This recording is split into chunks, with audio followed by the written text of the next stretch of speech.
Você já ouviu falar na mula sem cabeça, não é? Aquela criatura amaldiçoada que corre sem parar, cuspindo fogo pelas ventas, assustando viajantes e assombrando igrejas abandonadas. Mas, e se eu te dissesse que a versão que você conhece é apenas a superfície? E se, por trás da lenda contada nas escolas e nas festas folclóricas, existisse uma história muito mais sombria, repleta de dor, pecado e maldição eterna? Hoje, você vai conhecer a verdadeira história da mula sem cabeça. E eu preciso te avisar.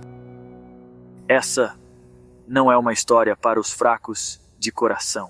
Fique comigo até o final, porque vou revelar segredos que talvez mudem a forma como você olha para essa criatura até hoje. Dizem que, nas noites de quinta e sexta-feira, quando a lua ilumina as estradas rurais, uma figura surge correndo sem parar. É a mula sem cabeça, uma criatura sem rosto, cuspindo fogo pelas narinas, galopando sem descanso e espalhando terror por onde passa. Ela atravessa povoados, corre pelos campos, invade igrejas abandonadas e some em meio ao fogo e ao vento. Quem a ouve de perto conta que o som de seus cascos ecoa como trovões e que o calor de suas chamas pode queimar até a alma de quem ousar encará-la. Essa é a versão popular, mas o que quase ninguém sabe é a origem obscura dessa maldição. A lenda conta que a mula sem cabeça foi, um dia, uma mulher. Mas não qualquer mulher, uma amante de um padre.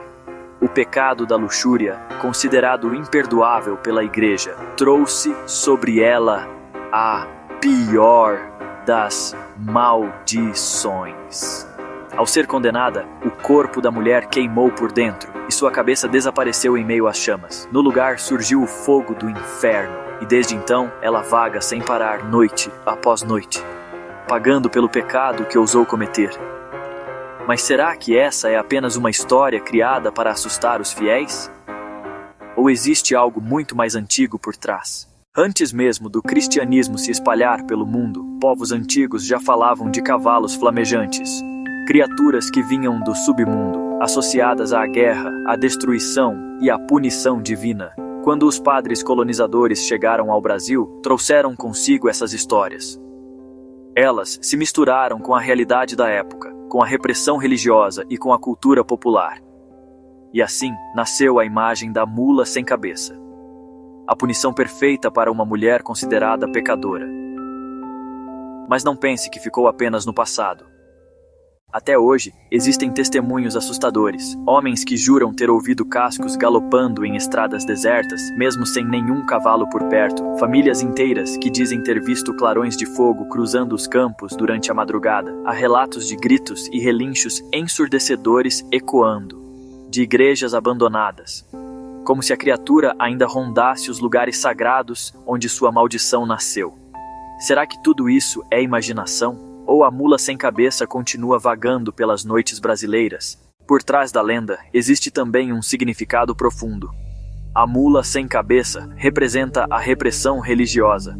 É o peso da culpa feminina transformado em monstro, usado durante séculos para controlar comportamentos e espalhar medo. Mas, ao mesmo tempo, ela é um lembrete sombrio de que o pecado e a transgressão carregam consequências, e de que algumas maldições nunca se quebram. Algumas versões dizem que, apesar da transformação, a mulher ainda mantém sua consciência. Ela sente cada galope, cada fagulha de fogo queimando sua carne. Seu grito não pode ser ouvido, mas ecoa eternamente dentro de seu corpo em chamas. A dor nunca acaba. A maldição nunca cessa. Ela corre, noite após noite, como uma prisioneira do próprio pecado. Há quem diga que a mula sem cabeça não é apenas uma lenda cristã.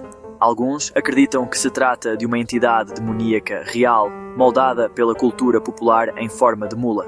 Outros afirmam que é o espírito de mulheres injustiçadas, condenadas não pelo pecado, mas pela intolerância. Espíritos errantes, queimando em dor, até que o mundo reconheça sua agonia. E há ainda os que defendem que a mula sem cabeça é um aviso espiritual, um lembrete de que brincar com o sagrado pode despertar forças além da compreensão humana. Agora eu te pergunto, será mesmo que a mula sem cabeça é apenas uma invenção para assustar? Ou, quem sabe, numa estrada deserta, no silêncio da noite, você também pode acabar ouvindo os cascos e os relinchos de fogo dessa criatura amaldiçoada. Agora que você conhece a verdadeira história da mula sem cabeça, me diga, você acredita que ela é apenas uma lenda ou uma entidade real que ainda vaga pelas noites brasileiras? Deixe sua opinião nos comentários. E se você quiser conhecer a origem de outras lendas sombrias do nosso folclore, inscreva-se no canal e ative o sininho, porque a próxima história pode ser ainda mais macabra do que essa.